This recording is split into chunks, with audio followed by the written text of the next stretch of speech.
Hunters, thank you for joining us. I'm Joy. And I'm Laura. And this is The Witches of Letters, a supernatural rewatch podcast. Buckle up as we dive into Season 3, Episode 4, Sin City. Joy, guess what? What? This episode drops on our anniversary. Our podcast anniversary! Yeah! Yay! I'm drinking beer, so I'm celebrating. Yeah, I'm drinking water. Yay! I can't believe we've been doing this for a year. No, I know. It feels like it has been that long, but it also feels like it has not been that long at all. Like, yeah, time is strange when you're having fun, isn't it? Ladies and gentlemen, she just yawned. That was hilarious. I feel like I should have got you a present. I thought about getting you a present. I think I still might. But I was going to do it on the date that it is actually on, which is in April. So you'll probably have something arriving in April. I suppose our big mugs could be our present, our anniversary presents. That's true. That's true. Laura got us these gallon-sized mugs. So big. And she put... They're ridiculous. a foot long and girthy. They are a foot long and girthy! So they're like massive 40-ounce cups.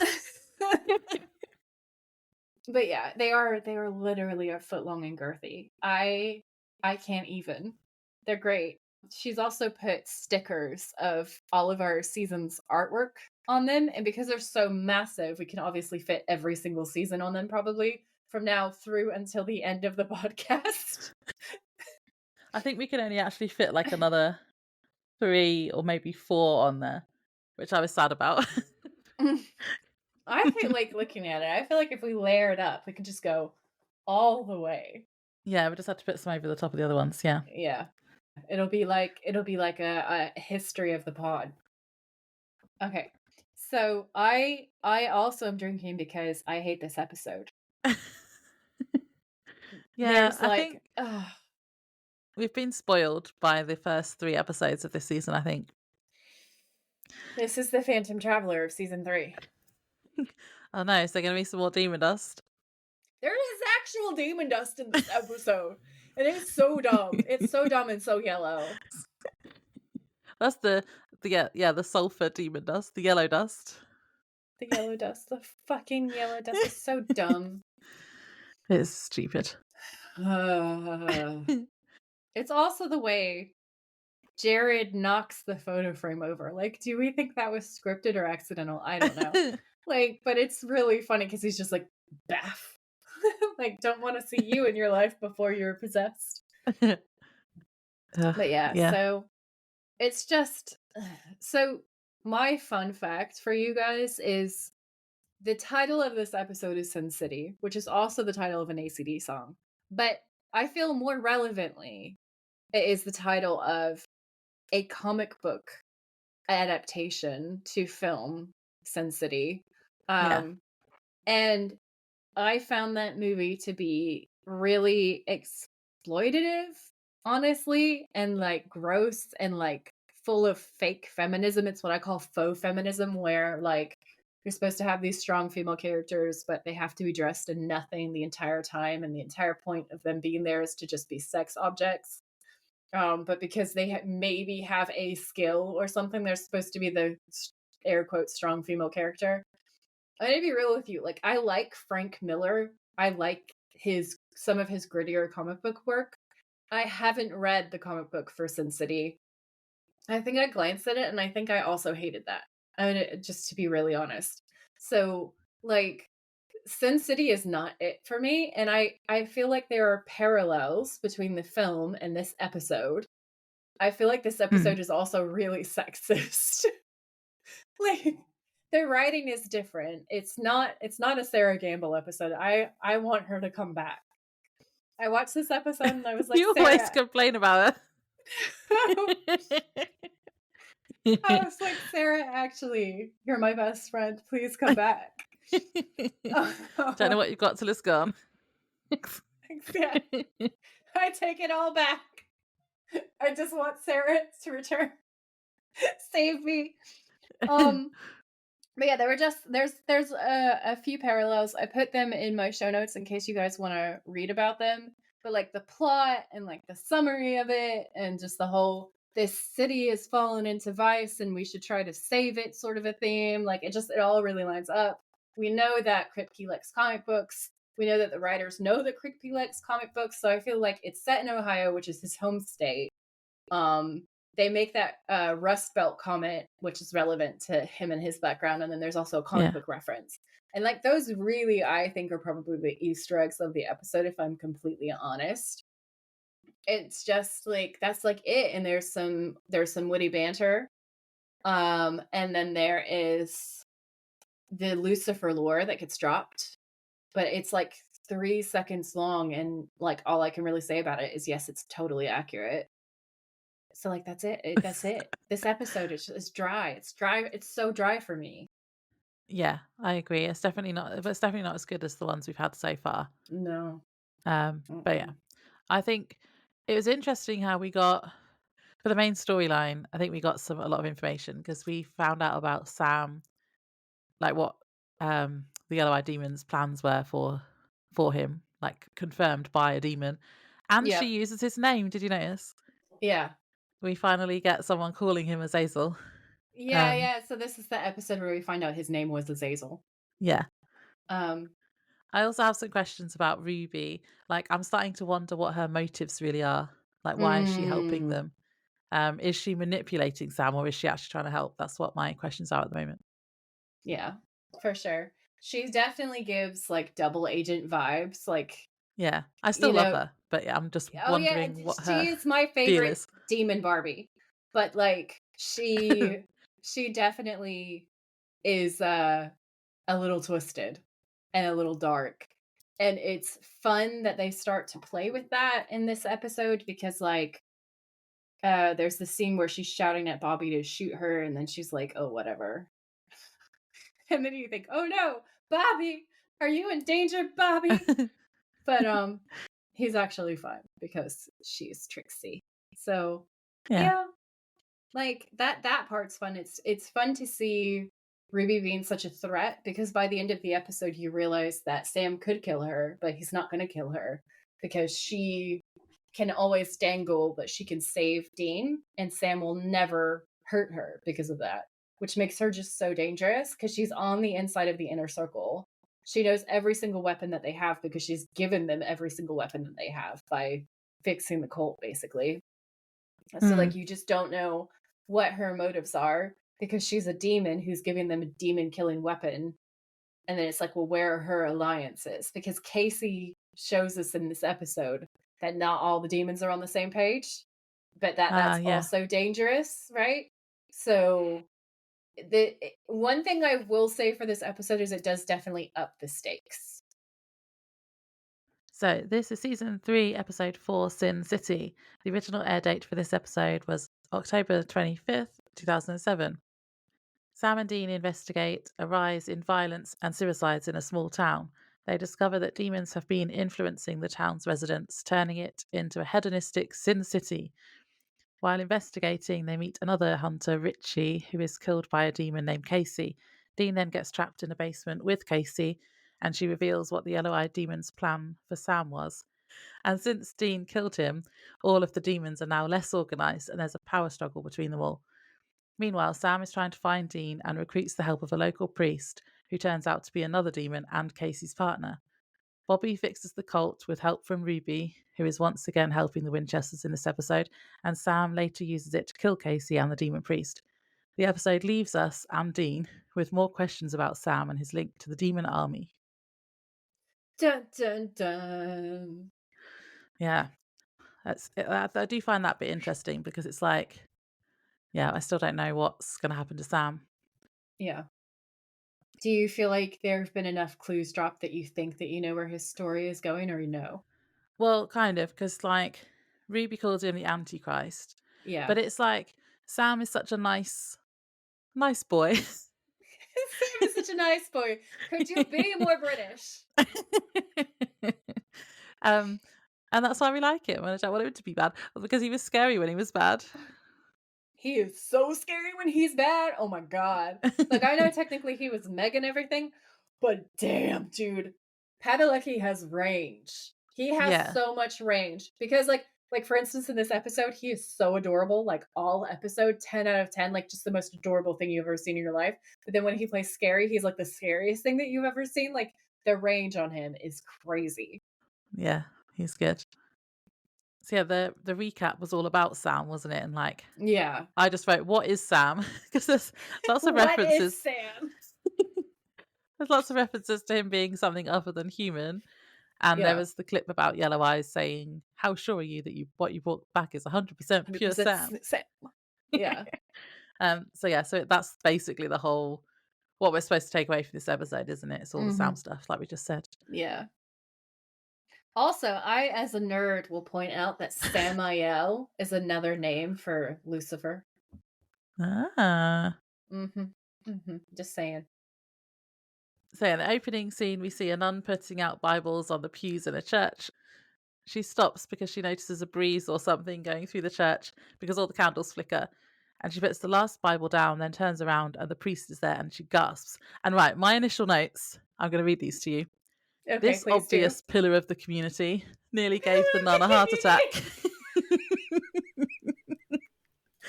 And I wrote, he nearly gave her a heart attack. I don't trust him. And then later I put, I felt vindicated when he turns out to be one of the bad guys because I knew right from the start because he's a pillar of the community. Yeah. Yeah, Never yeah. trust a pillar of the community. I was mildly suspicious of him because of the jump scare, but then as the episode went on, he seemed like such a charming, warm, friendly, innocent character that I thought, oh, maybe he's not a pillar of the community. Turns out, no, he was a pillar of the community. Um, yeah. That's just our code now for the bad guy. Yeah, Bad yeah, guy yeah, trying to be good. 100% is. Pillar of the community. I Pillar of the community Glenn lives on forever. Like that's a reference that's never gonna die. It's like demon dust. It's immortal. Um, I feel like I I got that from being a true crime fan because it's always like in yeah. things, it's always like he was such a pillar of the community. Well, no, he was a serial killer. Yeah, yeah, yeah, yeah. No one knew he was such a nice neighbor. Yeah.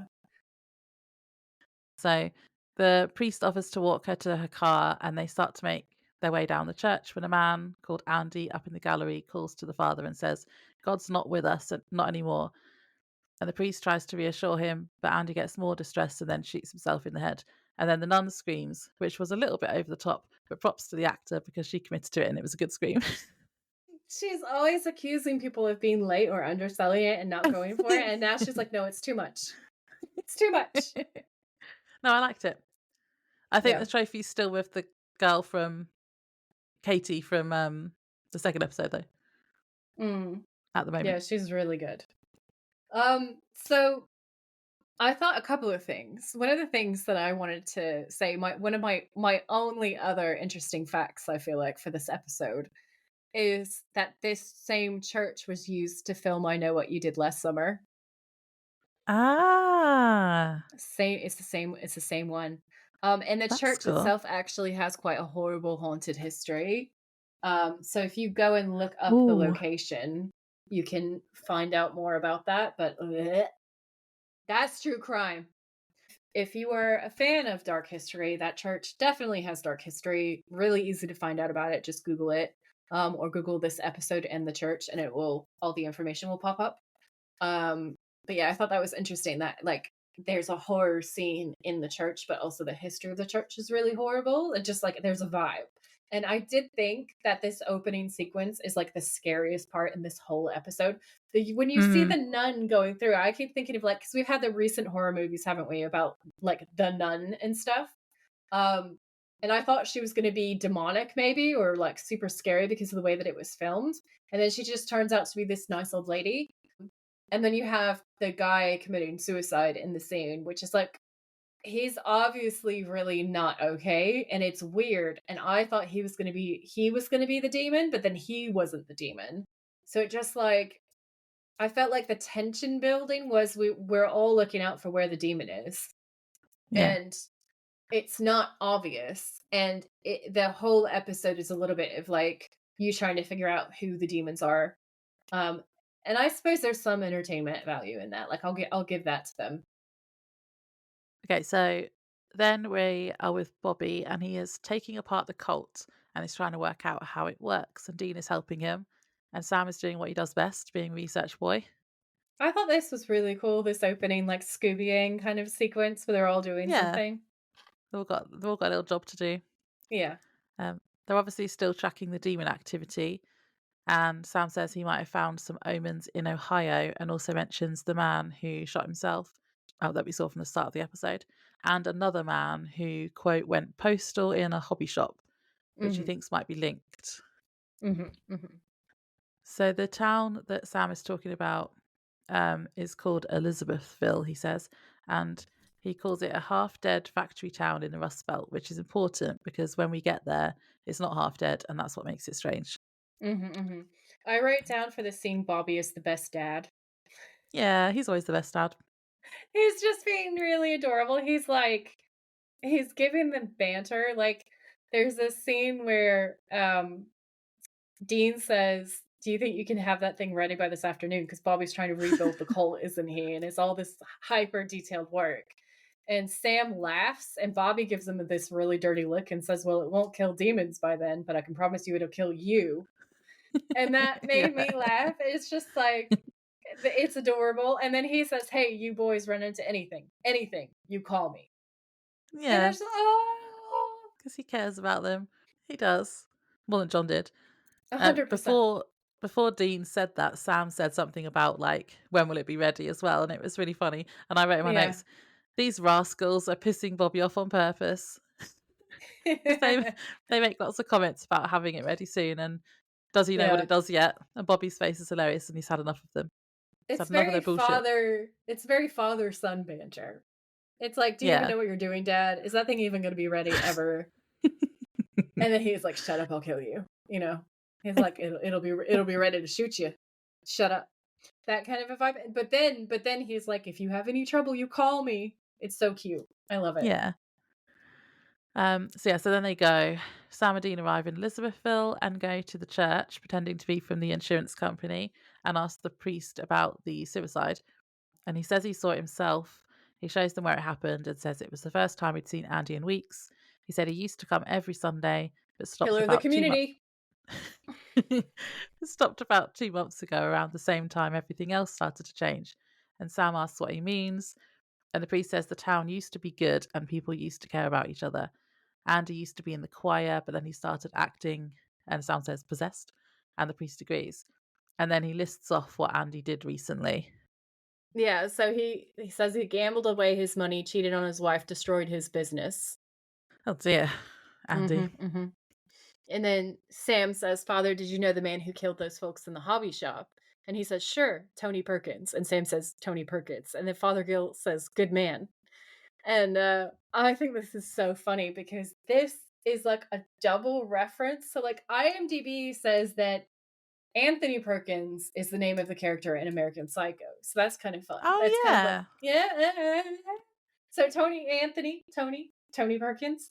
But also in real life, this is the name of a politician that the show is dragging. Because you know how they drag Dick Cheney later? And they're like, yeah, Yeah. he's going to hell. They're also dragging this guy, and he deserves to be dragged. So I looked him up, and I was like, oh my God. Um, it is wild. So basically, the quote good man who perpetrates the hobby shop shooting is Tony Perkins, which is also the name of the American politician who at the time was the president of the conservative Family Research Council, closely associated with the White House and the subject of inquiries regarding alleged ties to white supremacist groups. Oh, Yeah, and that's not good. it gets darker and worse. So he's the head of that council, which is an anti-LGBT hate group located in Washington, D.C. Perkins has a sordid political history, having once purchased Klansman David Duke's mailing list for use in a Louisiana political campaign he was managing. In 2001, Perkins gave a speech to a Louisiana chapter of the Council of Conservative Citizens, a white supremacist group. What the hell? Yeah, So he's he's just full of hate, basically. literally, he's just a monster. It goes on to say, because I found a bunch of different articles that I've kind of pieced together for this. In 2014, Perkins made a series of anti-LGBT statements claiming that LGBT, which I'm reading from this, we are the LGBTQIA, etc. group, okay? We are the alphabet mafia. So it says claiming that LGBT people are a danger to Christians. In June, Oh he no, what said a that shame. Laura's like endanger them. Um, Danger of all the pillars of the community. it was the community glance. In June, he said that gay rights advocates are, quote, going to start rolling out the boxcars to start hauling off Christians. So, what this is referencing is in August, he agreed with a caller who predicted on his Washington Watch radio show that anti Christian violence will erupt in America after the caller wondered if we are, quote, going to find ourselves being loaded in cattle cars like it was when the Nazis took over, before we realized we were in such terrible danger. Perkins hailed her claim as an excellent point. So he refers What? to the LGBT folk, myself included. He calls us a threat to Christians, and he says that the gay agenda, quotes, okay, is to round up Christians like the Nazis did and basically kill them. Why? Like that's what he says the gay agenda is. Why would they want to kill Christians? It sounds like it'd be more likely to be the other way around. Well, this is the thing. The thing that's so wild to me is like the Christian groups that all believe this stuff are the white nationalists mostly, Yeah. and like entirely, and they're the ones being Nazis, but they're like, oh no, it's the gays.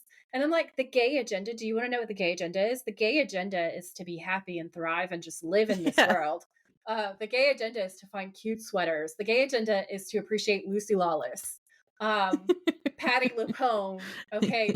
The gay agenda is good art. That's the gay agenda. And I can tell you that because I am part of the gay agenda. Okay. Jesus. Oh dear. So it is a hilarious dark reference. I love that they wrote his name in specifically to be this pillar of the Yeah. community guy who like loses his mind and just kills loads of people because his policies, his rhetoric, what he's doing is causing violence. And there's no way to argue out of that. So like I love that the writers were like, by the way, we're just gonna send this man up the flagpole.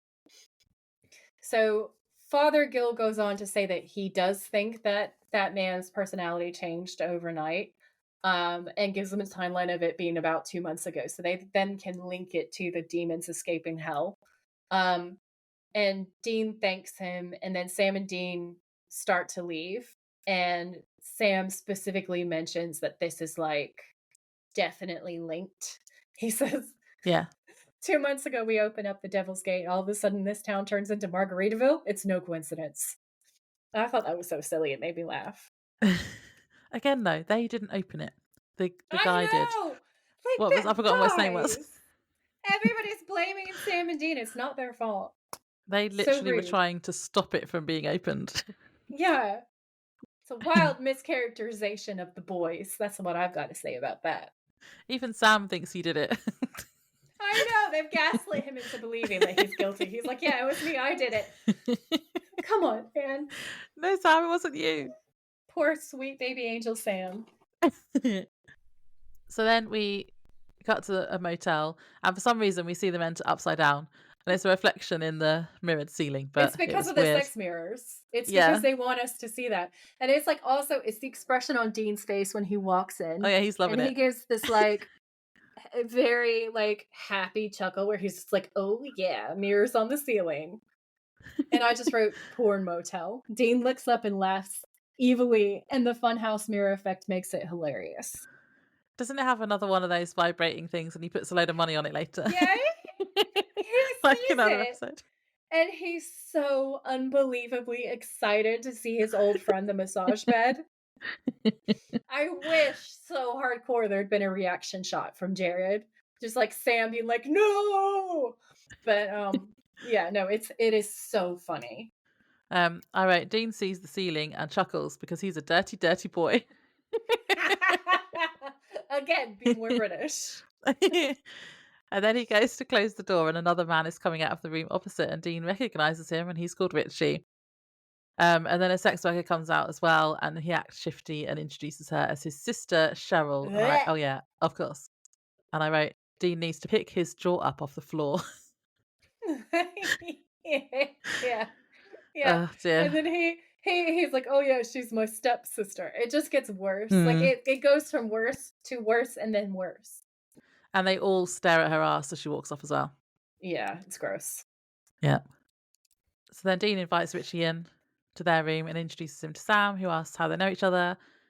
And this is what I wasn't sure to start with if he was a hunter, because he is not dressed like a hunter, but he is. Yeah.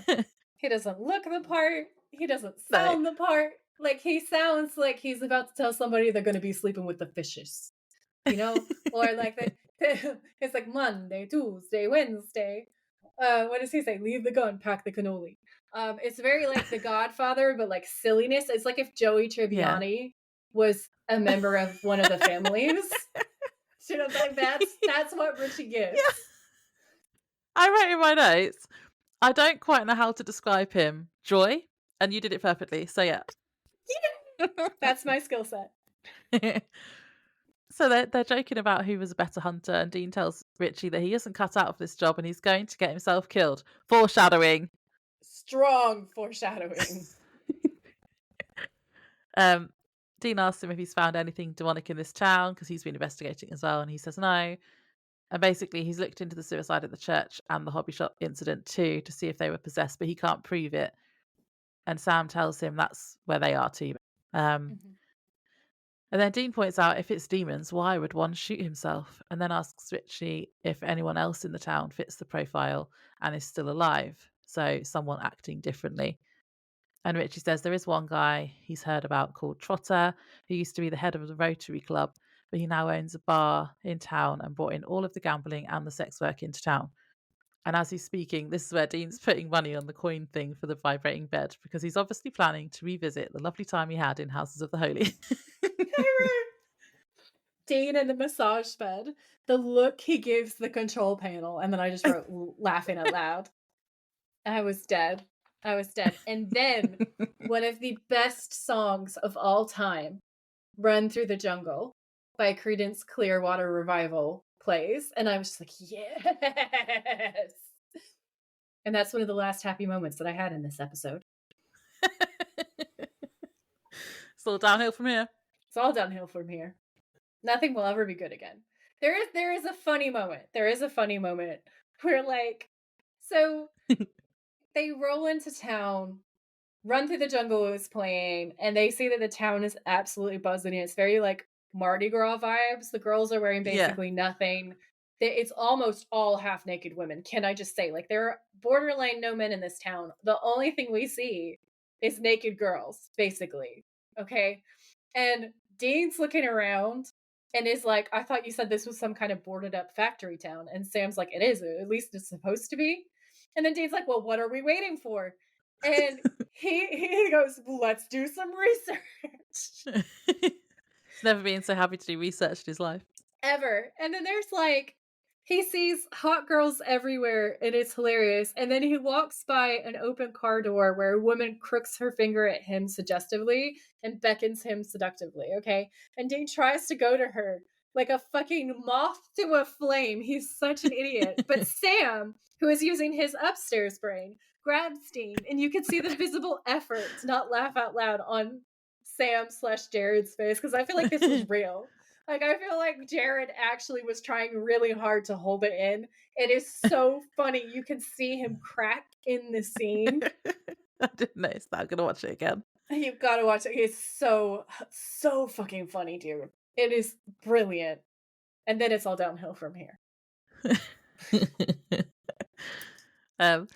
So they go inside the bar, which is also heaving, and see Richie, and then he points out Trotter. He's a shifty looking guy who looks like a mob boss or something. And also kind of like an old man turtle. Like he's like an angry old man. Looks kind of like a turtle in a suit, sort of. Just where he's like a menacing turtle.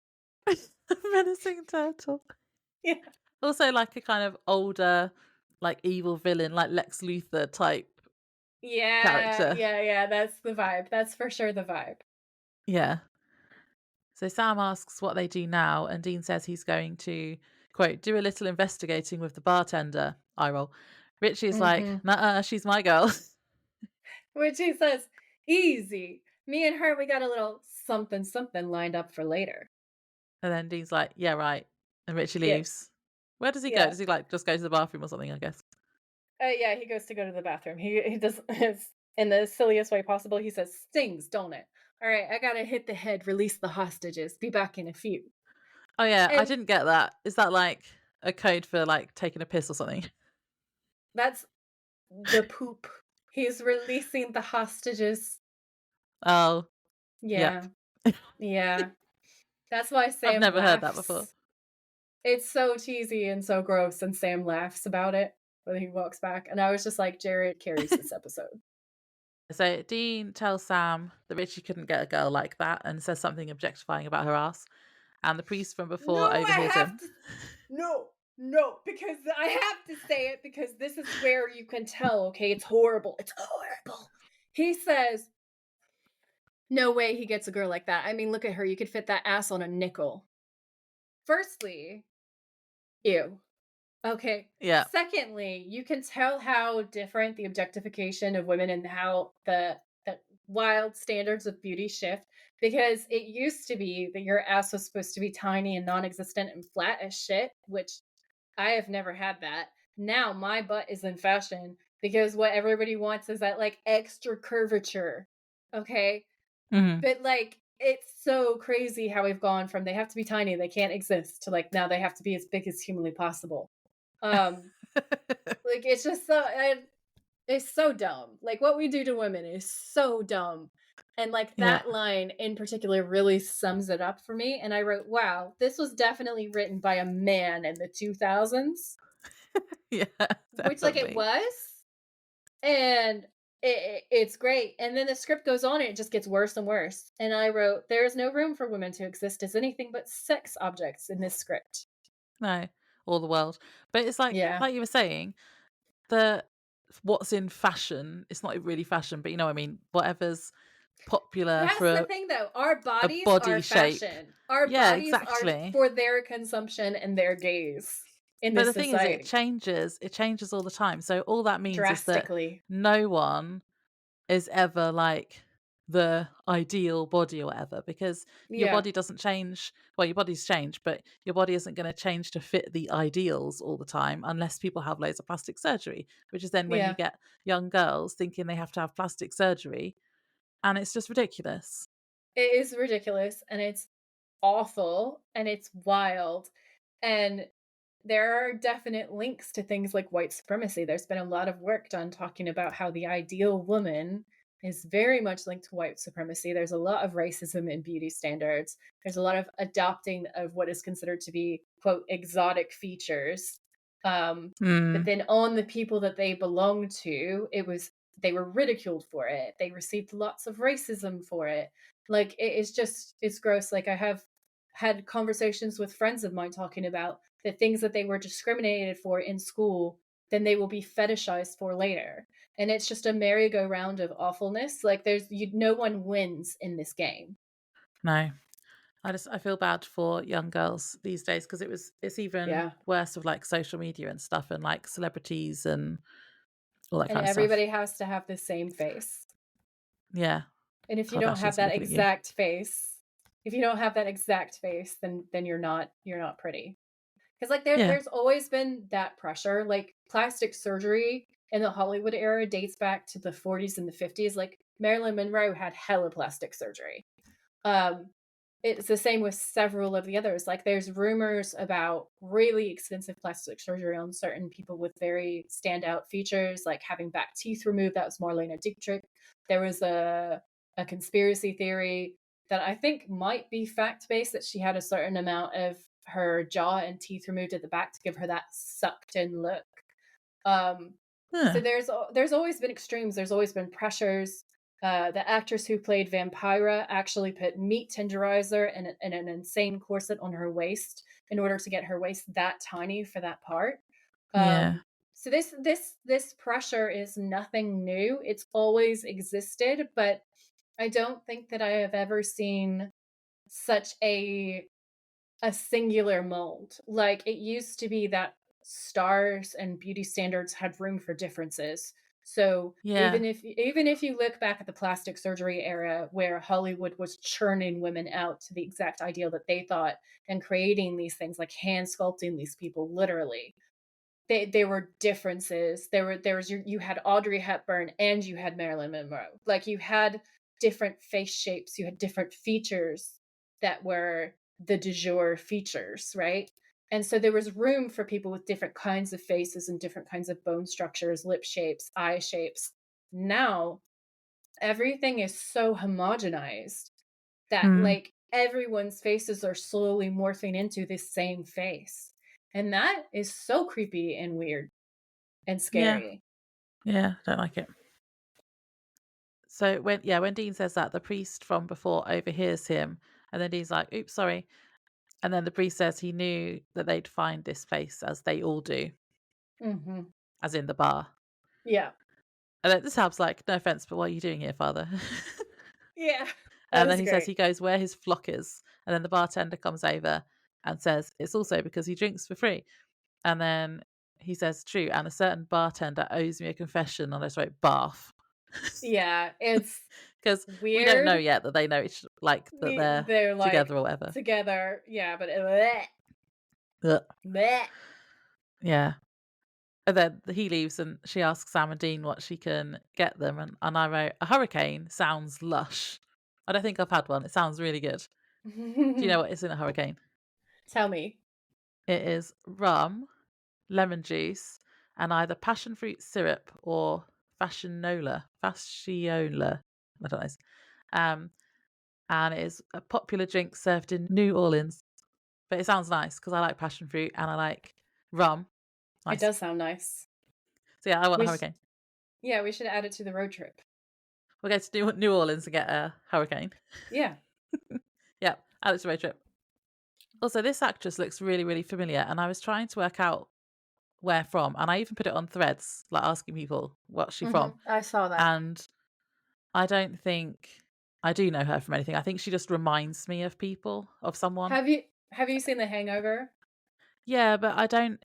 Normally, when I go through IMDb, I'll be like, "Oh yeah, that's what I know them from." Yeah, yeah, But yeah. nothing was sparking that. So I think she just reminded me of someone. She really reminds me of Lindsay Lohan, and she even makes, like, the Lohan crack, but she has the same voice, Yeah. the same overall look and stuff as Lindsay from that era, and Lindsay Lohan was the it girl from that era. She was, like, the one that everybody wanted to be like, everybody wanted to look like her, and there's been a lot of Mm. Lindsay Lohan references in previous scripts, especially from Dean, so I feel like they hired her because she was the closest thing that they could get to hiring Lindsay Lohan without necessarily having to hire Lindsay Lohan. Um, and that's what I think it is. Because I also thought she looked really familiar, and I looked up and I was like, "Oh, I guess it has to be The Hangover." I didn't really remember her in The Hangover, but I've seen it, so I was like, "Well, I guess that's it." Yeah, I don't know. Yeah, it must Mm. be that. Yeah. Okay, so as we know, where this is set, where the bar is in Elizabethville, Ohio.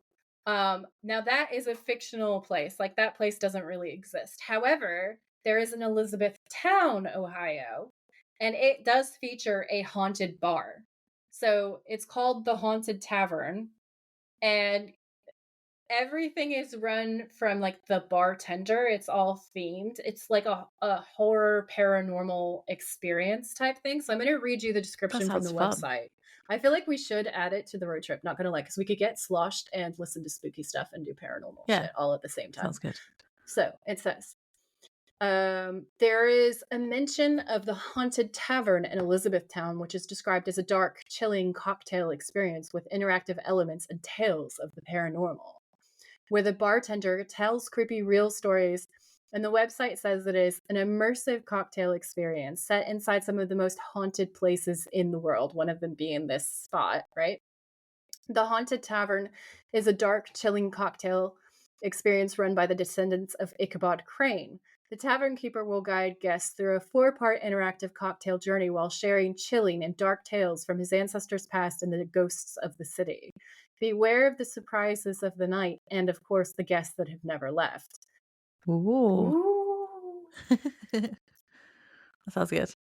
Yeah, it does sound good. Like, I wouldn't mind some fancy cocktails and some ghost stories Yeah. in a deeply haunted location, Yeah. We'll add that to the road trip as well. for sure. But I thought it was fun and it fit because it's in basically the same name place in the same area, and the bartender is the center of the story. Um, because in their sort of cocktail event situation, the bartender is the central storyteller and the one who organizes everything. You've got the history, you've got the ghosts, the ghost tours. So that felt like the closest thing to what happens in this episode. So he's the Casey Yeah. of the episode. I wonder if they serve hurricanes. I bet they do. I bet we could go there, listen to scary, scary stories, and drink delicious, delicious hurricanes. Yeah. Sounds like a plan. Does. Does. I'm adding We it to really the need trip. to write down everything that we've said we're going to do on a road trip. I've done it for like season 1, and then I need to go back and do season 2, and then also obviously season 3. So yeah, I have a lot of notes to write because I've done a bunch of them, but not all of them yet. We can always recruit a listener. Listeners, if you want to tell us what we've said we're going to go and see on our road trip, Yeah. email us. Yeah. We'll send you free stickers. Yeah, do our work for us because we can't be bothered to go back and listen. Yeah, no, that's a way better idea than me doing it. You guys do it for us. We'll send you the season stickers in exchange. And thank you very much. So my next scene starts with what sounds like it's going to be a joke because I put a man walks into a bar. Yeah. A man walks into the bar who looks a bit dazed and confused. He goes over to another man and says, "Hi, John." John asks if he's okay. The guy who's called Reggie says he isn't feeling himself today. And then Sam notices them and notices that Reggie has a gun out. Reggie shoots at John and then goes to shoot himself, but Dean tackles him to the ground. Sam gets some holy water out and discreetly chucks some on Reggie, who's like, "What are you doing?" What the fuck? Yeah. Why are you doing this? This keeps happening in this episode and it's so funny. That's the funniest part, honestly. Yeah. Sam and Dean look at each other with shock and confusion, and Reggie explains that John slept with his wife and that's why he shot him, because that's a totally normal reaction to that. Although I will say it's better than shooting your wife. Like most guys in real life Oh, shoot yeah. their wives. So like it better shoot the guy that she had the affair with than kill your wife. I'm just saying. It's an improvement. Violence is not the answer. In that case, no, it's not the answer. Then Sam shouts for someone to call 911, and the bartender from before does. So Casey. He then looks around, and Trotter is staring at him. That was weird. And Sam looks really hot here, by the way. Yeah, I'll agree. I'll agree with that assessment. That was hilarious. That last sentence was great. The Trotter staring at him was really weird, though. It was like really weird. intensely staring at him. But you didn't. There was no breath in that sentence, so it sounded like Casey was staring at him. Really, it made it so funny. Yeah, no. So Trotter gives him a weird, creepy look, and Sam's like, "Ugh." He catches the vibe, and it's not a good vibe, and it is creepy for sure. So a bit later, we're still at the bar, and the police have arrived now and are handcuffing Reggie. Sam is nervous about the amount of cops there and tells Dean they should bolt. Dean tells him to just be cool.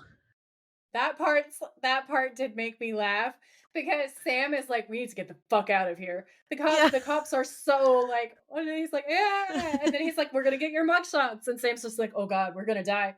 And then Are they still wanted like, as well? Yeah, they are. And then he's like, "Oh no, for the local paper." Sam's like, "We gotta get the fuck out of Dodge." Dean's like, be cool at first, and then he's like, "We gotta get out of here. We gotta leave." Yeah, during this, they're discussing what's going on and if people are being possessed or not. And then Dean says, "Maybe it's just a town full of scumbags." Yeah. It's like, yeah, maybe it is. Yeah. This is where the cop comes over and asks about the mugshot bit. And he says they're having their photo taken for a local paper because, well, I guess because they saved the day kind of thing. Yeah, because they're heroes. And then Dean sarcastically says, "What a thrill." And Sam is like, "Yep, time to go." And then they leave. Well, they Yeah. go to leave, and Dean notices Richie is missing. Yeah. He's like, "Where's my BFF?" And then we cut to Richie and the bartender, Casey, getting out of a car outside her house. So they go inside and she leads him down into the basement. And as soon as I saw this basement, I knew she was the bad guy. Oh, And Richie 100%. is a hunter and he doesn't. He He's doesn't an get it. idiot. And then she starts lighting candles. And this room, oh yeah, this room, I put, it looks like a big bad lair from Buffy because they love candles everywhere, don't they? She No, just starts lighting candles everywhere. it really does look like a bad guy scene from Buffy. It has It's like the 100%, master like from the season one. master's lair. Yeah, Yeah. with all the candles everywhere, and just like, "Ooh, I'm So many evil." candles. Yeah. My evilness is directly related to the number of candles that I'm lighting in my lair. Candlelight lair. Villainy. Must take so much time to light all the candles. Like, well, why bother? Yeah, I know. And then we get the reveal that she's the demon, but we already knew that. Yeah, And Richie grabs a knife from his shoe. That was quite cool, and throws it at her, which was yeah, pretty badass. But she it grabs him and was. snaps his neck, and I was like, ugh. That part was funny. I wrote, "Demon siren bartender spins Richie's head around and it's fun gore." Yeah. And like blood comes out of his mouth. It was kind of like The Exorcist, Mm, but like not exactly the same, but like just the head spinning kill part I thought was really funny, honestly. yeah. Um It did look quite obviously like, I don't know if it would have been CGI or. I think they used a doll. Like, when I looked at Ah, I think they used a doll, and you could tell that it's really not a real human face yeah, it when looked you see weird. the blood coming out of the mouth. It's like a doll or a mask. Like, I think it's a practical effect mostly, maybe a little bit of CGI in there. But it just, like, it doesn't 100% hold up, and therefore I found it really funny. Yeah, and yeah. Yeah, I didn't think it was bad. I just noticed it. It was rank. I don't like neck snapping. I like how I'm like, this is a sign, isn't it? I'm just like, she snapped his neck like a twig. That was funny. It looked weird. Laura's like, neck snapping. One of us, one of us is normal. One of us is not. One of us is leaning Dean. Um, it might be me. I might have problems. It's fine. So then we're back at the bar because obviously they didn't leave. They said they were leaving, but they didn't. Dean's now looking at his phone and has like a huge burger in front of him. It And looks Sam really comes good. in with some drinks. Yeah. And Sam says, "You do realize there's red meat within striking distance, right?" And it was really, really funny because it's like the most apt description of Dean's not okay. Because you know Dean and food, right? If he's not eating his food, he's not okay. Um, Yeah, like when Sam was dead.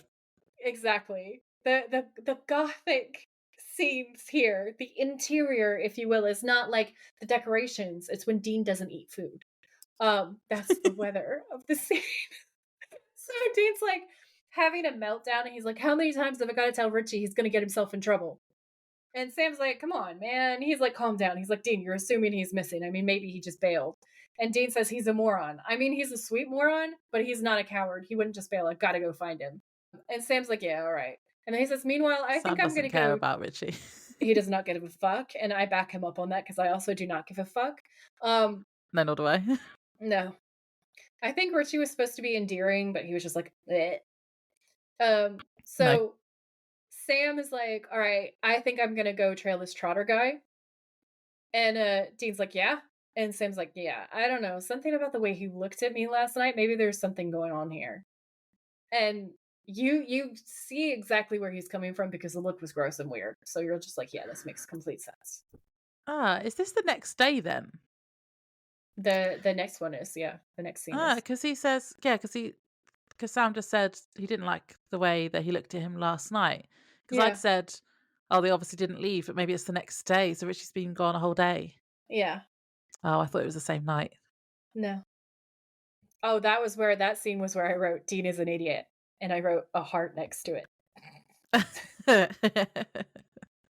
So the next scene we have Bobby and he's testing the Colt. So he's obviously put it all back together again. He's shooting at a target and Phoebe shows up and she says it won't work on a demon and then reveals to Bobby that she is a demon because he didn't know that yet. Mhm. And then she goads him into shooting her, which he does. And then Ruby's like, ouch, that smarts a little. Yeah. And he asks what she wants, and she basically just says that she can help with the gun. Yeah. And I She suppose it's says because she found a way to make a knife kill demons, so maybe she can yeah. help make the gun. Yeah, and it's the insider occult knowledge, isn't it? Because she's a Yeah. demon, so I feel like she knows the bits and pieces that Bobby might be missing. She can fill in the gaps. Um, and it's interesting because again, it teases like another side to her character. She's clearly a demon. She doesn't act 100% evil, and now she's telling Bobby that she's going to help him. So like we're very confused as an audience, like what she wants or Yeah. what she's doing. No, I think we missed seeing more of them. I think it would have been more interesting to follow them for a bit of the episode and see how they were putting the cult together and I would have loved that, honestly. and their I dynamic, because like Yeah. they're a weird Drop this pairing, aren't they? sleazy bullshit and just give us Yeah, Bobby and Ruby hanging out. 10 yeah. out of 10. I would have loved I'd it. have Yeah. I'd have watched that. That's an episode I would have enjoyed, unlike Yeah. this piece of shit. Yeah. Yeah. I wonder if Yeah. someone's written that like fan fiction somewhere, have this scene somewhere Yeah, of that what would they be did on cool. their day. Yeah. So in the next scene we see that Sam's in a corridor outside of Trotter's office where Trotter is talking to his supernatural wiki. I fucking love you, man. His hench dude. Not a henchman. Not a dude. A hench dude. One Hedge word. dude. One word. Yeah. Which I love that. That's the best thing ever. So Sam's trying to be super sneaky, but his phone rings and he jumps. And he's like, oh fuck, I'm gonna get caught. It's so funny. He's like properly scrambling for it. First And rule, surely, of like following someone is to put your phone on silent. Sam, come you on. Sam, you went to Stanford. Okay. Put it on Um, vibrate so you can still hear if Dean is calling you, but not yeah. turn it off. Yeah, he's silly. He's a silly goose. So Sam answers the phone and it's Dean, and he says that he can't talk right now. And Dean asks if he's okay, and he says that he's fine, but that he's going to meet him in the bar in like 20 minutes. And then Sam hangs up, and Dean's shouting, "Sam!" because he was going to give him info and like update him. He's like, "What are you doing? This doesn't sound safe." And then the script says the hench guy comes out of Trotter's office and looks around for a moment, but Sam is nowhere to be seen. This tall ass just vanished into we don't know where. What is he doing? Is he on the ceiling? We don't know, but he's out of frame. We can't see him. So funny. I wrote down Sam is the king of awkward adorableness, and he is carrying this episode. Yes. So we're inside the bar, and there's a woman in a very low cut top with ample cleavage. Okay. And she's wearing red, and her lipstick is like coordinated to her shirt, and she's designed to be a walking human thirst trap. And she kind of slinks over to Dean, and she's like, I gotta tell you, every woman in this place, they want to eat you up. Which, like, who doesn't want to eat Dean up? You're alive, you have a pulse, obviously you want to. I just felt like her game was like, meh. And then Dean says, well, hey, anybody could have tackled that guy and wrestled the gun away, prevented mass murder. Like bigging himself up with each and every single sentence. He's like, yeah, I did all these things. I understand why you think I'm hot. And then she leans in and she says, here's what I'm going to do. And Dean smiles. He thinks she's going to say something really dirty or kinky. And instead she says, normally I charge $400 a night. Why don't we call it an even deuce and get the hell out of here? And then Dean's so offended. He's like, what do I look like? Because he's like, why do you think that I need to pay? And his mind is blown. And then she calls him a cheapskate. And she says, what do I look like? Calls him a cheapskate and like storms out. And then Casey says, did I just see you strike out with a prostitute? How does that work? And that part, like, she genuinely insults him. And he kind of deserves it a little bit because of the level of disgust that he has for the sex worker. It's just funny. But then he says, well, I just told her I had a thing for the bartender. It was pretty easy. And Casey says, who says the bartender's available? And then Dean is Dean. still hung up on the idea that Richie says that he has something going with the bartender, apparently, in this scene, right? So he says, "That's a good question. You got something going with the guy, about yay tall," and he's like down below his shoulder height. He's like, this is a short king, okay? And he's like, wears a sweatsuit. And Casey goes, "Who?" But she goes, And a "Who?" stupid Like, hat.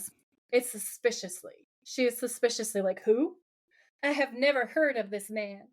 Um, and then Dean just goes, "Nah, my mistake. What do you say you and me grab a drink after your shift?" And she says, I say, wait, well, we can go right now. And Dean smiles, and it's like his evil smile. And you think he's just being a man whore, which, like, yes. But also, what we find out as things go on is that he is suspicious. He's Yeah. suspicious of Casey already. He already knows things. I didn't get that to start with because my initial No, me notes neither. I'd put, really, Dean? Sam said to meet him, but I guess sleeping with a demon bartender is more important. But then I put, with hindsight, though, I think he already knew she was bad. Yeah, for sure. I was just like, you're such a himbo. That was my hot take in the episode. I was like, you're a himbo. You're a man whore. Congratulations. Then it cuts back to Trotter's office, and this, in my opinion, is the best scene in this whole episode. And I love this so much. I wrote down, Sam continues to carry this episode. Jared is so adorable. So, according to Supernatural Wiki, Trotter and his hinge dude, walk out of Trotter's office. Sam watches for a second from the hallway and then heads into the office. He starts rifling through the desk looking, and this part's hot. This part's a thirst trap. He's like seriously searching. Thirst trap. Probably one of my only thirst traps for this whole episode. Dean did not do it for me this episode. Sam, 10 out of 10. Okay, 100 points to Laura. So he starts looking, and then suddenly the hench dude is there taking a swing at Sam. Sam punches him hard repeatedly, and then he feels a gun on his neck. So, like, he actually, like, he does some street fighting. He grabs this guy's shirt and jacket and puts it over his head so he's blinded, and then he's punching him. And that part is good choreography. I love that. And then you have suddenly the gun on the back of his neck, and he's like, "Oh fuck," and he like freezes for a second. And Trotter, who's holding the gun, says, "What are you doing here?" And Sam, all menacingly, says, "I think maybe you know," and that's also hot, right? That's a thirst trap. Because he has a gun to his head and he's still all badass. And Trotter's like, "Yeah, well, I think I'm calling the cops." And Sam's like, "Cops?" And that throws him. He is visibly thrown. It is adorable. Okay, the adorable confusion on his face. Because he'd be like, why is a demon going to call the cops? Yeah, Because he thinks it's a demon. Exactly. And so Trotter's listing off the charges. He's saying breaking and entering, assault. You're in so much trouble, basically. This is what he's saying to Sam. And Sam goes, what? I think I could probably explain it. It's like you're a kid and you get caught throwing a cherry bomb in a school toilet or something. He's like, it's so awkward. It's so funny. And then Sam suddenly twists around and grabs the gun from Trotter and points it at both of them. And he's like, "All right, That was back hot. up, get back." Hot. So hot, because it's like a 30-second turnaround. I'm like, this is why you don't hold a gun on someone like right up against them, because they can do this shit. And it's Sam. So like, he's smooth as fuck. He's Batman. And then Trotter starts shouting that the money's in the safe, take it and go. And Sam's like, "I don't want your money. I just gotta be sure." And then he splashes them with holy water. And they're so like, funny. "What the fuck are you doing, bro?" Trotter says, "What kind of psycho are you?" And Sam is so embarrassed. And he's like, oh God, I'm sorry. And then he shrugs and he's like, "I think this was just a minor misunderstanding." And he's like smiling really nervous. So he's like, "Yeah, okay, how about I just leave?" And then he disassembles the gun, takes all the bullets out, and he says, "I'll take these." And then puts the gun down so sheepishly. And then he says, "Okay, I'll leave this for you have a nice day." And then he runs. And then he's running. He's like walking out. He makes the most embarrassed face to the camera. And it's so fucking cute. It is so fucking adorable. Like, this is actually the best thing I've ever seen in my life. It's like the most adorable apology ever. I just love how he keeps throwing holy water at people and striking out. It's like, this one's got to be the demon. Nope, just chucking water on someone. And then beating the shit out of these guys and saying, "Have a nice day." Like he works in Walmart.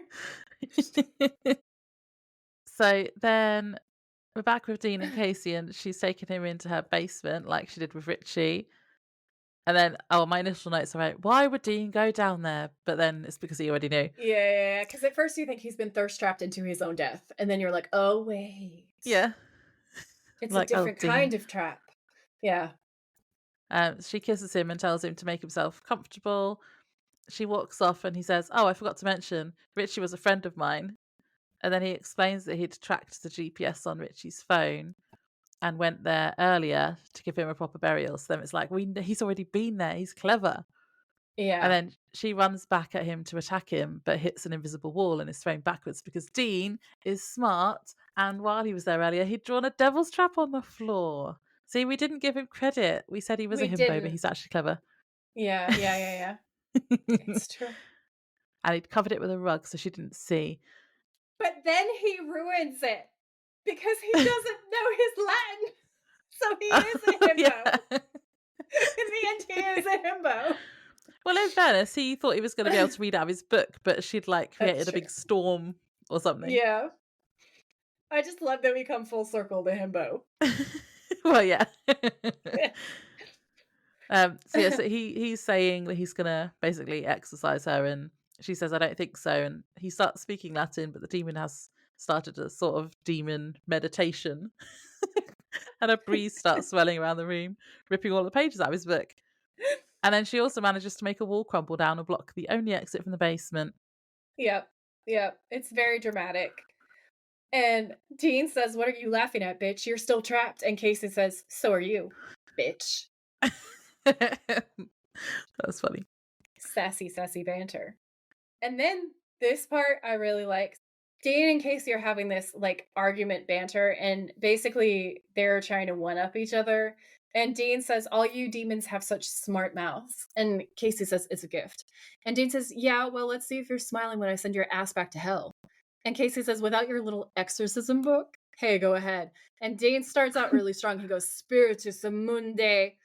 Yeah. And she says, having a little trouble there, sport. And then he clears his throat and he's like, Spiritus Mundi, Andelara, Passanotete. And then he's like, he takes a breath. Like he's obviously visibly trying to remember it and he can't do it. And Casey says, nice try, but I think you just ordered a pizza. Guess you should have paid more attention in Latin class. And so then they have this back and forth where Dean says, I don't know why you're smiling because you're not going anywhere. And she's like, well, neither are you. Which is true. Dean says, yeah, but I got somebody coming for me and he did pay attention in class. And Casey says, oh, right, Sam. Everyone says he's the brains of the outfit. And Dean looks really hurt and says, everyone? They're famous in hell. Yeah. And Casey says, sure, you Winchester boys are famous. Not Lohan famous, but you know. And Dean says, well, that's flattering. I'll be sure to let Sam know. I'll be sure to let Sam know when he gets here. And Casey says, if he shows up first. And then Dean gives her a look and she says, what, you thought I was flying solo? And you're like, dun, dun, dun. And then it cuts to the bar. Yeah, and Sam's getting hit on by the same sex worker that hit on Dean before. Yep. And then Sam asks the other bartender if he saw his brother. And then he said he left with Casey about an hour ago. And then Sam has to bribe him for the address. Yeah. He gets so frustrated too. He's like, do you have an address? And the barman's like, what's wrong with you? You think I'm going to give you a coworker's address so you can go over there and get your freaky pee-pee and Tom rocks off? Because that's his assumption. Fair point. About this situation. Yeah. And then without pausing, Sam hands more money over. And without pausing, the bartender continues immediately. Corner of Piermont and Clinton. Have fun. And Sam sighs, just like, oh, God. And the sex worker licks a cherry at him in a very specific way. And Sam just walks around her, avoids her, and kind of low-key storms out. And I wrote, Sam storming out is a thirst trap. And then so it keeps cutting backwards and forwards now. So we're back in the basement. Dean has no phone signal and is trying to get one because he's pushed like a barrel or something up under a window and is holding his phone up. And then there's some banter between him and Casey. Casey says, "Why don't you relax?" Because Dean is trying so hard at this point to like escape and get out. And she's just like, "Why don't you just chill?" And Dean says, "Why don't you kiss my ass?" And Casey says, "Why, Dean, you're a poet. I had no idea." Honestly, when I was watching that scene, she says, "Why, Dean, you're a poet." I was like, "No, he's not. That didn't even rhyme. What are you talking about?" Yeah, I have to say I thought that as well. Anyway, so Dean says, "Why don't you kiss my ass?" And she says, "You're a poet. I had no idea. Look, we don't have any effect on the outcome of this. We might as well be civil to each other." And Dean's like, "Civil, huh? Killing Richie? Was that civil? That guy was harmless." And she says, "That knife he pulled on me didn't look so harmless." And Dean's like, "A knife wouldn't hurt you." And Casey says, "No, but it would damage this body. And Casey has such a fine body, I wouldn't want to see it ripped." And she says it in a way that makes you feel like she actually cares about Casey and Casey's welfare. Like she's there, but she's not intending for Casey to be hurt while she's Mm. there. And that's interesting. It adds a new layer to her character. And Dean laughs and says, "A demon with a heart. Wow." And then says, "Well, there's a bunch of dead people in town that might disagree with you." And Casey's like, "Hey, I didn't pull any triggers." And Dean says, "Yeah, you did something." And Casey said, "You want to know what I did? What I really did? I had lunch." And Dean's like, "Lunch?" And Casey says, "Me and Trotter, he had a cheeseburger, I had a salad, and I just pointed out the money that could be made with a few businesses that cater to harmless vice. So Trotter built it, and man, did they come, supposedly God-fearing folk. Waist deep in booze, sex, gambling, I barely lifted a finger." And Dean says, "That's it?" And Casey says, "You don't get it. All you gotta do is nudge humans in the right direction. Some whiskey here, a hooker there, and they'll walk right into hell with big fat smiles on their faces. Your kind is corrupt, Dean. Weak. Our will's stronger, that's why we'll win." And Dean says, "And that's how it ends?" And Casey says, "No, that's how it begins. And it's ominous and Yeah. spooky." So then Sam knocks on a door, which is Casey's place, and it opens. He cautiously walks in and calls for Dean. He's looking around, and this is where he picks up the photo frame and notices the yellow powder behind it. Stupid fucking demon dust bullshit. Yeah. Also, the way he knocks is adorable. He like knocks so, and then the door goes in, and he's like so hesitant and cute. It's so cute. He's being cute Sam is all the best. episode. This whole episode, Sam is the best. It was weird though, because he finds the like sulfur dust or whatever, and then he touches it and smells his fingers, and it's like Yeah, it's so sulfur. bizarre. He puts his fingers all the way in it and goes, "Sulfur." I was like, It's ew, so, and also what? yeah. Why? Just why? Oh, this episode's so dumb. It's I not still don't Sam's fault. understand how demons leave little dust trails behind them. Like fucking moths. Ugh, I can't get It over doesn't it. make It's so, sense. so stupid. And why is it solid powdered sulfur also? Yeah. Fuck. Anyway, so we cut back into the basement, and Casey and Dean are still having this conversation. And Dean says, "So demons take over. I thought the meek shall inherit the earth." And Casey's like, "Oh, according to your Bible." And then he gives her a look, and she says, "It's only a book, Dean." And Dean says, "Not everyone would agree." And Casey says, "Because it's God's book?" Do you believe in God, Dean? I'd be surprised if you did. Because, like, let's think about Dean's life. She kind of has a point Yeah, she here. does. Dean's like, "I don't know. I'd like to." And Casey says, "Well, I don't see how you and your God have done such a bang up job. War, genocide, it's only getting worse. I mean, this past century, you people racked up a body count that amazed even us. It's our turn now, and we're going to do it right this time." And Dean hears a noise and looks up towards the grate, and Casey says, "Don't be hopeful, Dean. You're not delivered. It's only the wind." Then Sam goes back to the bar and is on the phone, leaving a message for Bobby, telling him he found the demon moth dust and Dean is missing. And then he speaks to the barman from before and says that they weren't there. And he isn't really very helpful and tells Sam to have a drink and relax. And Sam says he doesn't want to relax. And then the barman says, "Suit yourself, princess," and downs the shot that he just poured for Sam. Yeah. Sam's like, "What is it with the people in this town? He is done." Yeah, he's had enough. And then he turns and sees the priest from the start and goes over.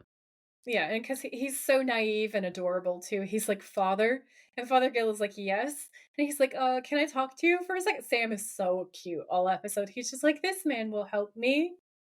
Stranger danger." So then we cut back to the basement, and Dean says, you're piling it on pretty high there, sweetheart. I'm not sure I'm buying. And Casey says, why would I lie? And Dean says, demons lie. And Casey's like, some do. Some are true believers. And Dean's like, believers in what? And Casey says, what? You think humans have an exclusive on a higher power? And Dean's shook, and he says, you have a god? And Casey says, sure, his name's Lucifer. And Dean says, you mean the devil? And Casey's like, your word, not ours. Lucifer actually means light bringer. Look it up. Fact, I can fact check this. Everything she's about to say is actually completely accurate. She says, once he was the most beautiful of all God's angels, but God demanded that he bow down before man, and when he refused, God banished him. Tell me, Dean, how do you like bowing before lesser creatures? And Dean says, Lucifer's really real. And Casey says, well, no one's actually seen him, but they say that he made us into what we are, and they say that he'll return. And Dean says, oh yeah, and you believe that? And Casey says, I've got faith. And Dean's like, And Casey says, so you see, is my kind really all that different than yours? And Dean's like, well, except the demons are evil. And Casey's like, and humans are such a lovable bunch. And then she says, Dick Cheney.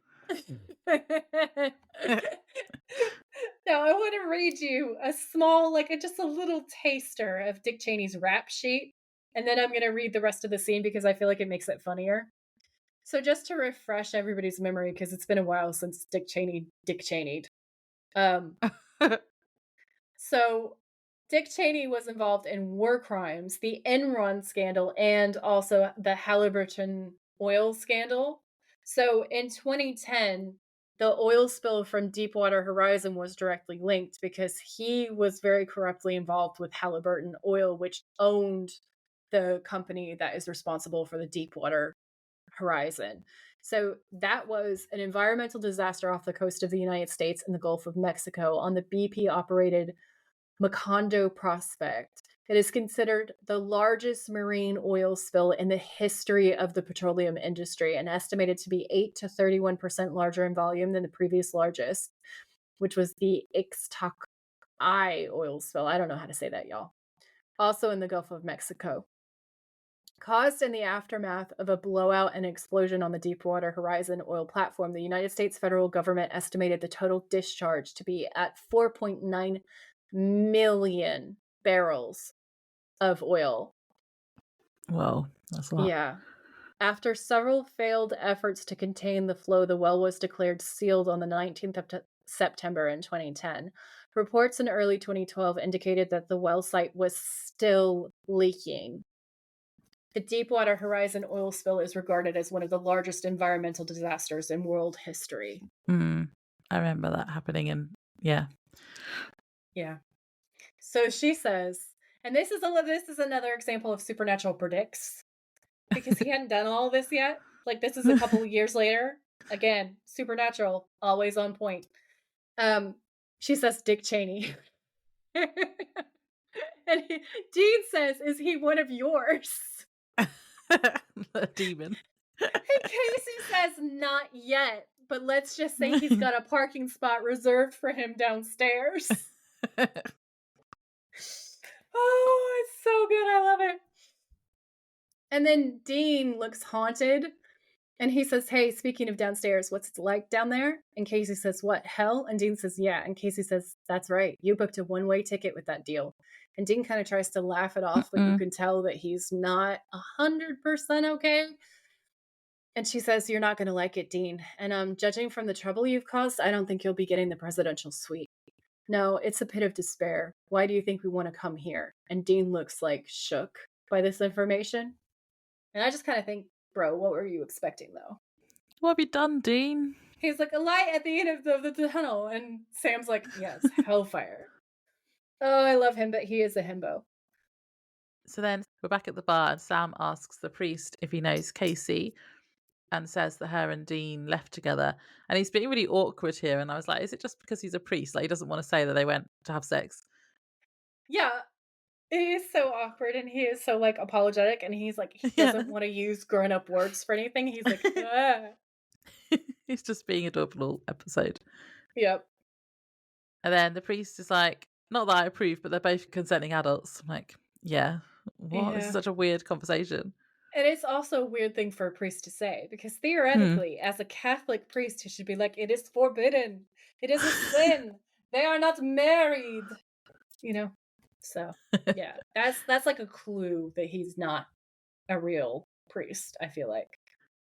He points out that Sam just said brother, but they told him they were insurance investigators, and I wrote busted. And Sam says it's a family business, and I liked that little reference back to the Yeah. start. Also, I was just gonna point out that it's absolutely disgusting because there's the earlier part in the scene where he says that he's known Casey since she was in pigtails, but he partook in the, dime ass banter earlier on, like, he mentions it. He says whether or not it fits on a or whether or not it fits on a dime or something to that effect. Like, I can't Yeah, remember it exactly, but the ick factor of this episode is at, like, 1,000. yeah, because we still think it's a priest and like a young girl, not the two demons that are in Yeah. love or whatever. Yeah, yeah, yeah, and he's old enough to be her father. Like, Yeah, aside from the fact that he's a priest, which makes it wrong, he's also old enough to be her dad. And then he's literally yeah, like, "Oh, I know I've known her since she was in pigtails." But he's making comments about the quality of her ass. It just yeah. Sam tells the priest that he went to her place, but they weren't there, and he has a feeling that they're in trouble. And he asks if he knows somewhere else they might be. And the priest conveniently says yes and insists on going with Sam. He knows exactly where they're Mhm, going to be, mhm. obviously, because he's the demon, but it wouldn't have made sense if he was the priest. Oh, I wrote actually, this whole scene feels a little forced. Like the writers weren't sure how to get Sam and the priest in the same place as Dean and Casey, because they needed to for the rest Mm. of the story to work. But would Yeah, it's Sam weird. really have gone to a priest to ask where some bartender might be? I just thought it felt It is kinda clunky. a bit It is kinda convenient. forced. Mm. Um I wrote my favorite observation on this scene though, because there's that part where he stands and he puts on his coat right at the end of the scene, and we, the Yeah, audience, we see his eyes go black, but Sam yeah. doesn't. And I wrote, he is a demon father, a demon daddy, if you will. Demon Because I Daddy. was suspecting, I got to a point where when Casey says that she had backup coming, I started to suspect the priest at that point, and I was like, oh, Yeah. maybe he's a demon. And then I was like, oh, he is a demon daddy. Mm. I think I thought it was either the priest or like the other bartender, maybe. But my initial notes here were the priest is a demon. I fucking knew it. Pillar of the community.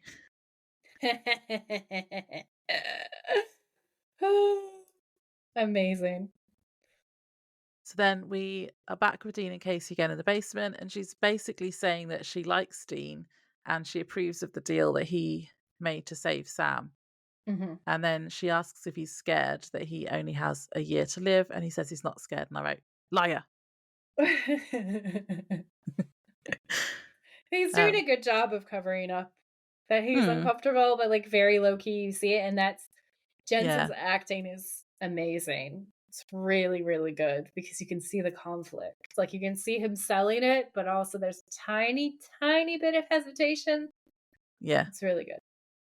And then we get another cutscene. It's just a really short bit of Sam and the priest in the car going there. They're just making small talk about his work.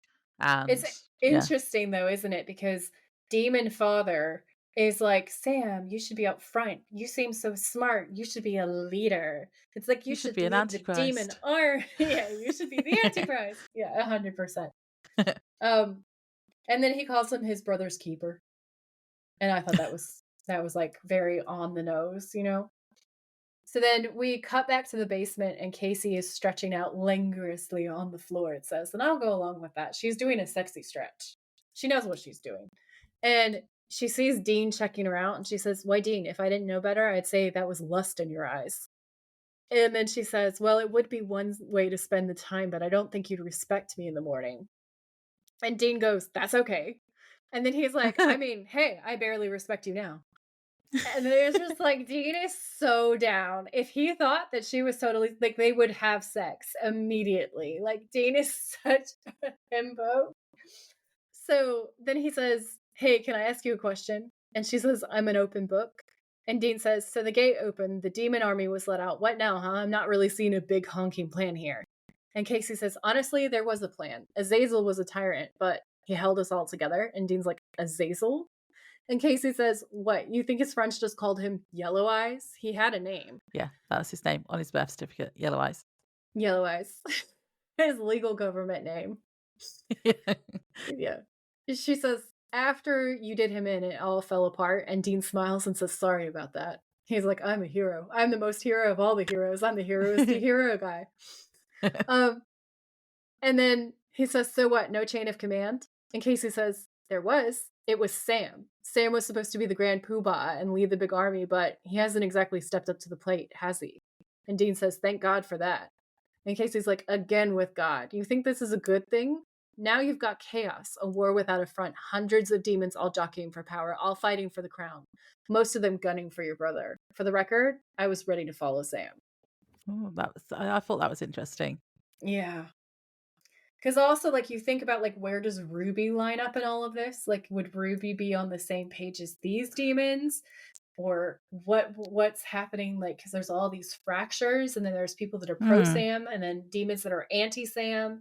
And now we know that there's such a greater risk to Sam, because on the one hand, people will want to turn him into a demon. And on the other hand, they want him to be their leader, or they want him dead. Like, there's so much conflict. Like, it's Yeah. good in terms of building up the risk and the scares for what's at stake. I think this is why I'm confused about Ruby's intentions, because it's difficult to work out, yeah, like you say, which side she's on. Yeah. So the priest and Sam pull up outside of the house, and he calls for Dean, and they hear him. Dean and Casey hear him. Sam goes one way, and the priest goes the other. Sam finds Dean and tells him he's with the priest, and Dean looks at Casey. And then he must be able to tell, because then he looks at Sam again and says, be careful. And I went, did he know? Oh, it might be the priest that's the bad guy. Dina totally knew, because Mm. he sees Casey's expression, and Casey's like, oh, maybe it's my Calvary. And he's like, oh shit. And Yeah. he's like, Sam, be careful. And then Sam's like, oh, this guy's a demon then. Because you see Yeah, him. because Sam realizes straight away. Yeah. Because he gets to go out and points it at the priest, Yeah. who then flashes his demon eyes, so Sam sees this time. Yeah. And he starts to move towards Sam, but then there's a gunshot, and it's Bobby. And I went, yay, Bobby. And the demon priest waves his hand and properly flings Bobby out of the way, though. He goes flying. And I went, oh, this demon is strong. And then he throws Sam into a car windscreen and then goes inside. Yeah. Sam goes to Bobby to check on him, and he hands Sam the Colt and tells him to go. And then Sam turns and he sees Ruby, who says the same thing. And then this demon is just full Hulk now, because he's breaking into the basement. He's just like bulldozing his way through. Dean charges at him and he gets flung across the room as well. Casey warns him there's a devil's trap, and he punches the ground. That was the Hulk smash bit. Yeah. and then I wrote, the two demons snog. And Dean gets up and he's like, you two? Yeah. So it turns out that these two have been together for centuries. And then the demon priest chokes Dean, but Casey tells him not to kill him and they should just go. I thought that was interesting. She has a soft spot for Dean. Yeah. And then enter Sam, who shoots the demon with the Colt, and I wrote hot. I And wrote Dean down tries to that stop him. Sam saving Dean is a thirst trap. Yeah. And Dean tries to stop him before he shoots Casey, but it's too late and she gets shot too. So that was interesting, because Casey and Dean had obviously made some sort of connection in their basement time together. Basement time. Yeah, so, and the cult effect, we get the cool, like, it's like electric, isn't it? Again, like the it was lightning before. bolt destroying the Yeah. demon kind of a situation. Yeah, and Dean looks at Sam in a very suspicious but also sort of upset way, and it's an interesting flip, because like, Yeah. it's always Sam being like, don't kill them unless it's absolute, like, just stop killing people. And in this instance, Dean, who this whole time has been like demon freak, etc., blah blah blah, doesn't care about anything. He's like, not her. Don't shoot Casey. Yeah. Casey's my friend. Um, It's a funny turnaround, but Sam is the one who goes in with no hesitation, like Dean usually would, and just kills them. And Dean's like, "I don't think he came back right." It's Sam's weak spot is Dean, though, isn't it? If Dean's in trouble, it's like he then forgets his morals. Well, yeah. So that's the thing that I think is both beautiful and also like I don't want to say concerning, but like Sam is the conscience until someone threatens Dean. And Yeah, then all the fucking gloves are off and he will out psycho his brother. yeah. I feel like this is going to be interesting, like as his character develops further, because I'm starting to think now, like what was Yellow Eyes saying about him not being 100% pure Sam? Like, what is he and how? I can't say a word. No, I'm I not asking you to. won't. The fire babies. It's the fire babies. I suppose he did die, so like, when in zombie horror, Hmm. zombies are not the same person, are they? Unless So, you're Dean. yeah, Dean seems to be the same, like very Because Dean much the was same. already like a psycho to begin with. So there's nothing to change. Just a And horny psycho. he That's wants Dean. all the food. Like, you know how he eats a lot of meat too? He Yeah. eats a lot of meat. To the extent that Sam is like, there's red meat within striking distance. Why are you not eating it? Like, zombie. There's brains. Brains. Yeah, he doesn't have brains. So, my sweet, sweet himbo. So, we're outside the main street in Elizabethville and it's daytime and like really nothing has changed. It's the same group of people, lots of scantily clad women, some dude asking for change in the background. Like it's just all very Vegas vibes. And so Bobby and Dean are walking outside on this sidewalk. And Dean says, "Well, what do you think, Bobby, about what we did here? You think it made a difference?" And Bobby says, "Two less demons to worry about? That's not nothing." Dean says, "Yeah, but Trotter's still alive." And Bobby says, "Humans ain't our job." And Dean says, "Yeah, but do you think anything's really going to change? I mean, maybe these people do just want to really destroy themselves. Maybe it's a losing battle." And Bobby says, "Is that you or the demon girl talking?" And Dean says, "Oh, it's me. Demon and dead, and so is that hot girl it was possessing."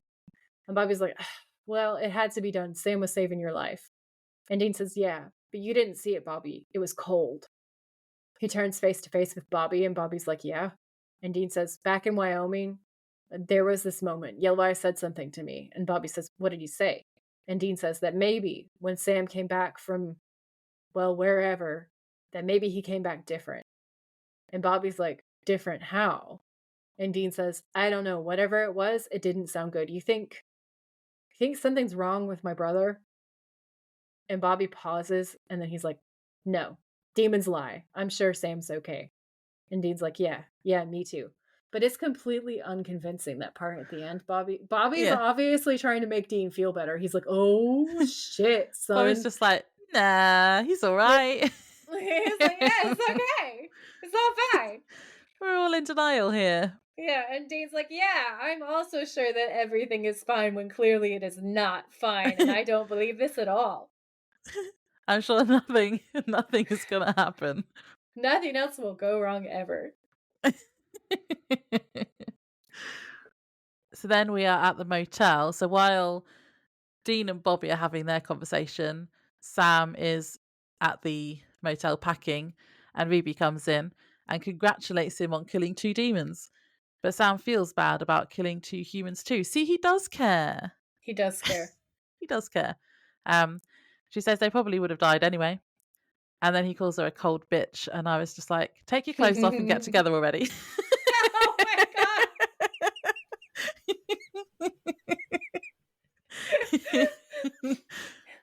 Yeah, I think they should just get together. Yeah. Just saying. Yeah, Um, there's tension. yeah, it's hot. I like it. I'm here for it. Mhm. As they're talking, Sam picks up the Colts. She's talking about the war, and he's asking why she's on their team for some reason. And she tells him to go screw himself, and that she doesn't have to justify it to him. And then he points the gun at her, but he can't do it because he's still holding out hope that she can help him with Dean. Aw. Yeah, I also love that line. She says, That's my boy when he puts the gun down.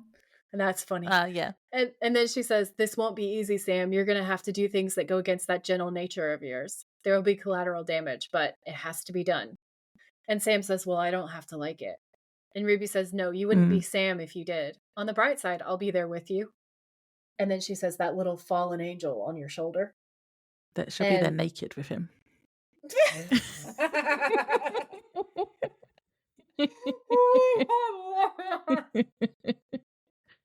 I hope this happens. This is now my headcanon if it doesn't. Anyway, so um I thought that it was really interesting that Ruby has such a deep read of Sam. Like she knows who Mm. he is already. Um and she says that it's all right. He doesn't have to like the darker things. But then there's the creepy element of like she's a demon and she's steering him into darker things. Yeah. Um and the part especially where she says you're going to have to go against that gentle nature of yours. Yeah. See, I'm like, this is what I mean. Is she trying to make him what Yellow Eyes was trying to make him? Or is Azazel, she, yeah, or is she like trying to help them and stop him from doing that? I literally can't tell. It could go either way in my head for right now. who can say? Who can say? I just Yeah. wrote Ruby mystery box. Okay, let's do games. Villain hot or not? Ruby and Casey are both hot and they're both villains, so Yeah, the priest isn't hot. It's too many creepy dad vibes there. Bleh. Yeah, I feel like his eyes were quite nice, but yeah, he's too creepy dad. The actor is a good-looking older man. Mm. Very handsome, no problems. But it's like the way that the characters interact and the whole age gap thing, and I just can't with it. Yeah, and It how he's turns being me off. creepy about her earlier. Yeah, Yeah. yeah, yeah, yeah, it's a no for me. Mm-mm. Um, episode scare rating. It's 1. not really scary. Yeah, Yeah, it's it's not not scary. it's not frightening. No. Favorite quotes. It's Sam running away and going, have a nice day.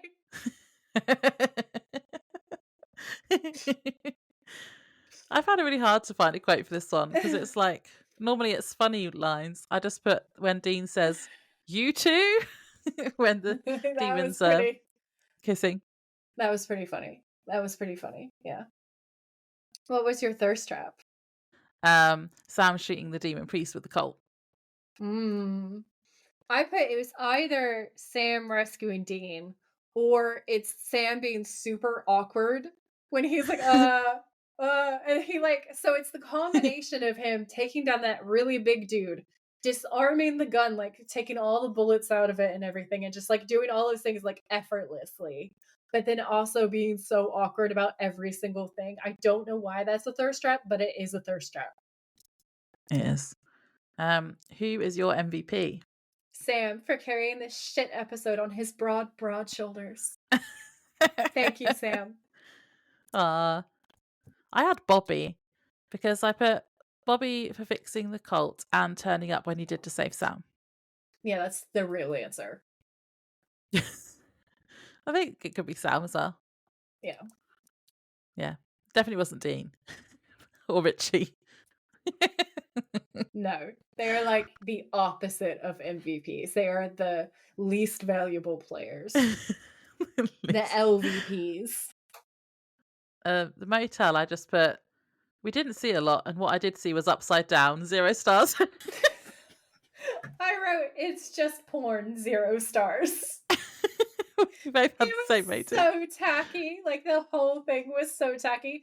The walls were Yeah. black with this like I love gothy stuff. I am very gothy, but it's like this gothic like floral motif that was super weird combined with hideous fake gold or something looking like blankety things on the bed. I don't even know what the other colors were. They disgusted me. They were not names for them. And then you have like the cheesy fucking mirror ceiling situation that isn't even one big mirror or anything. It's like all these little mirrors put together in a weird Mm. way. It's horrible. No, no. And if you stay there, you'd probably No. get an STD from like the linen or Yeah. something. Just absolutely not. No, I would not want to stay there. So yeah. Well, that's the end of our first year of podcasting. Thanks everyone for listening Yeah. Happy and podiversary to commenting. us. Yeah. Yeah. As a little present to us, you could recommend us to a friend. You could. Yeah, that would be a nice anniversary present. Thank you in advance. Yeah, thanks in advance if you do that. Yeah, we've got some fun things coming up in the pipeline. Mhm. So stay tuned for that. Mhm. Do you want to say bye, Laura? Yeah, bye. Bye. Thanks for tuning in. If you like this episode, please rate, review, and subscribe. We would be very grateful. And if you know someone who would enjoy it, please share. You can find us on Instagram at the Witches of Letters podcast, or you can email us at thewitchesofletters@gmail.com. Until next time, stay safe out there, have each other's backs, and always keep fighting.